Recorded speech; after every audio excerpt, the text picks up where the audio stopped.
Come back दोस्तों, आज हमारे सामने खड़ी है Hyundai Venue नई वाली डीजल मॉडल के साथ। ये वही कार है जिसका कुछ दिन पहले हम लोगों ने आपके साथ ओनरशिप रिव्यू शेयर किया था। 1500 किलोमीटर राउंड रन हुई थी उस टाइम पे गाड़ी, तो उसका जो हमने ओनरशिप रिव्यू आपके साथ शेयर किया था, अगर आपने वो वीडियो नहीं देखा है तो उस वीडियो को भी देख सकते हैं। और आज का ये जो वीडियो है ना, काफ़ी खास होने वाला है। कई सारे लोगों को कई सारे कमेंट्स थे, उनके ऊपर बात करने वाले हैं। और सबसे बड़ी बात, भैया जो है इस कार को लेकर गए थे एक ट्रिप के ऊपर, और उस ट्रिप में उन्होंने एक बहुत ही मेजर प्रॉब्लम जो है वो फेस करी है DPF की।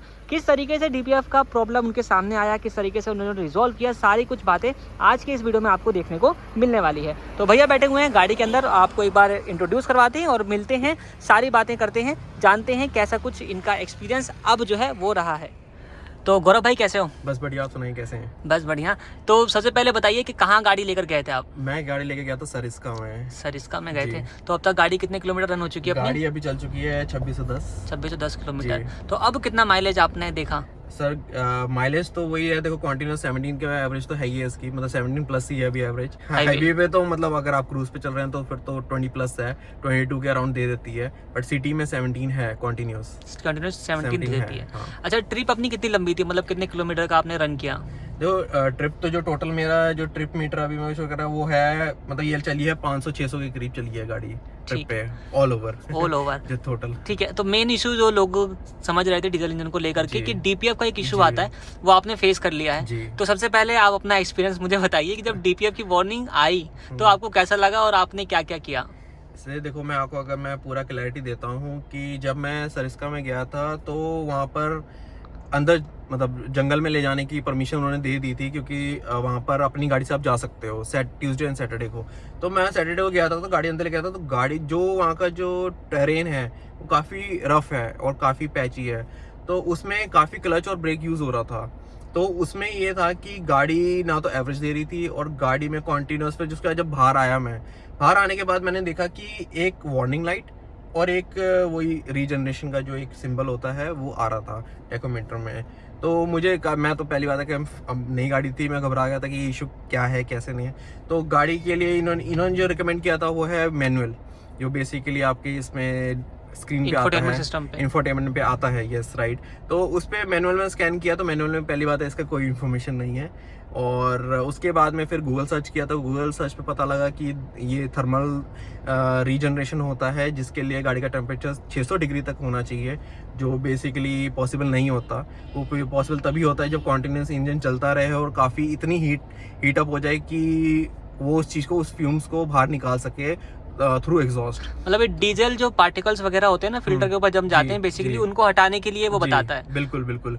और बेसिकली अगर हम देखा जाए तो हाई एंड जो डीजल इंजन हैं वो वही 300 से 450 डिग्री सेल्सियस तक ही जाते हैं, तो 600 डिग्री तो काफ़ी ज़्यादा हो जाता है। तो उसके लिए वही बेसिक जो मुझे समझ में आया, जो मैंने वीडियोस में देखा, क्रेटा की काफ़ी ऐसी वीडियोस डाल रखी हैं जिसमें उन्होंने बता रखा था कि आप खड़ी गाड़ी में भी सब कुछ कर सकते हैं, बट वेन्यू में ऐसा कुछ नहीं हुआ। मैंने सब ट्राई करके देखा बट ऐसा कुछ नहीं हुआ। अच्छा, सर्विस सेंटर पे कांटेक्ट किया आपने? सर्विस सेंटर में कांटेक्ट किया था तो उन्होंने यही मेरे को एक ही एडवाइस किया था कि सर आपके पास बेटर ऑप्शन यही है कि आप एक हाईवे पे कॉन्टिन्यूस स्पीड पे, आप एक कॉन्टिन्यूस RPM पे आप चलाते रहिए, तभी ये ऑटोमेटिकली हट जाएगा।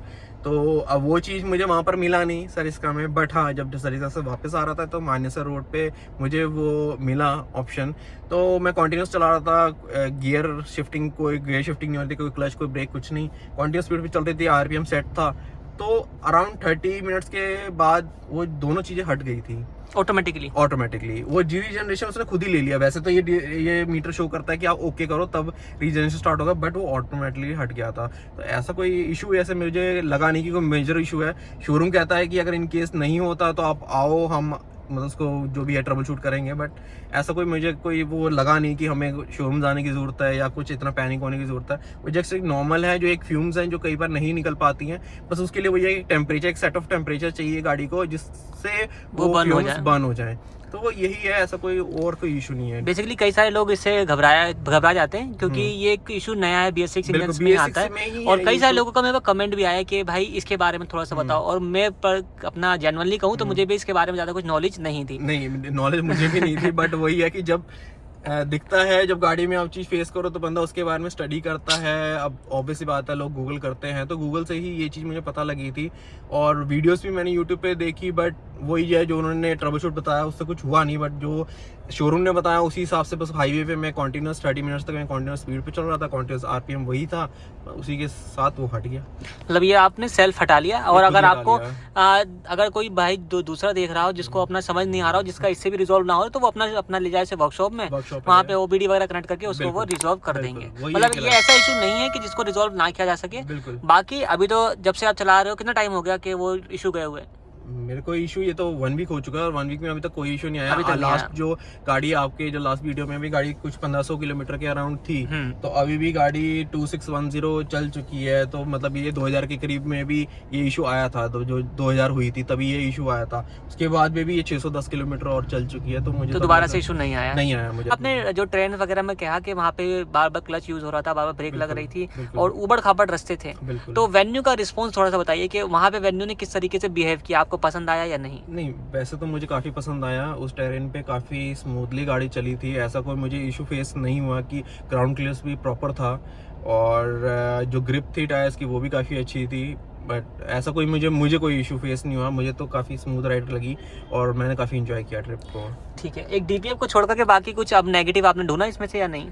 नहीं, वैसे डीपीएफ कोई नेगेटिव नहीं है, वो एक जस्ट BS6 नॉर्म्स की वजह से वो एक इशू आ रहा है डीजल में, जो पहले नहीं आता था। क्योंकि बिल्कुल बंदा घबरा तो जरूर जाता है, घबरा तो जाएगा क्योंकि अब वही है कि डीजल को, बट वही उसी को थोड़ा एक रिफाइन करने के लिए एक सिस्टम है जो उन्होंने बना रखा है ताकि कस्टमर जो भी उसको यूज कर रहा है उसको पता रहे, क्योंकि फ्यूम्स कई बार रह जाते हैं, डीजल क्लीन है कि नहीं है, कैसा है, वो आपको नहीं पता, वो आपको गाड़ी ही बता सकती है। तो जस्ट उसके लिए इंडिकेशन है, ऐसी कोई घबराने वाली बात नहीं है। वो ऑटोमेटिकली अगर आप लॉन्ग ड्राइव पे जा रहे हैं तो हट जाएगा, ऐसा कोई इशू नहीं, हट जाएगा। तो ये एक सेल्फ आप इसको कर सकते हैं अगर आप करना चाहें तो। बाकी डीपीएफ के बारे में जो लोग कमेंट कर रहे थे, मुझे लगता है कि उन लोगों को जवाब मिल चुका होगा और अब बेझिझक वो कार को बाय कर सकते हैं। क्यों भैया, रिकमेंड करते हो अभी भी या डीजल नहीं? मैं तो हमेशा ही रिकमेंड करूंगा डीजल इंजन।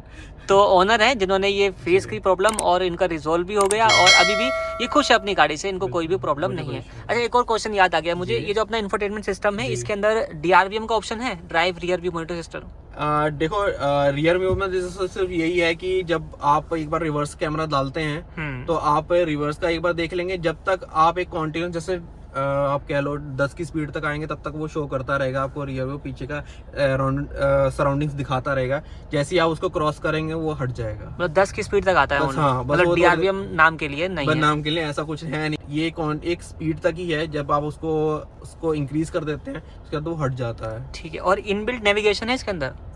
इनबिल्ट नेविगेशन, हाँ, GPS है इसमें, नेविगेट अपना ही इसमें चलता है। अगर आप जैसे मैं भी वहाँ पर गया था सरिस्का में नहीं आ रहा था, वहाँ पर नेटवर्क नहीं आ रहा था, बट इसमें कॉन्टिन्यूस इसमें मैप है जिसमें वो डायरेक्शन शो नहीं करेगा, बट हाँ आप रास्ता देख सकते हो कहाँ से जाना है कहाँ से नहीं, बट वो लाइंस नहीं शो करेगा। बेसिकली इसमें ऑफलाइन वाला है, अगर नेट कनेक्टिविटी होगी तो वो भी शो करेगा। नेट कनेक्टिविटी है तो वो तो कहीं भी चलेगा। ठीक है, तो दोस्तों मेरे हिसाब से मैंने जितने भी क्वेश्चन आप लोगों ने मुझसे पूछे थे मैंने सारे कुछ इसमें कवर कर दिए हैं।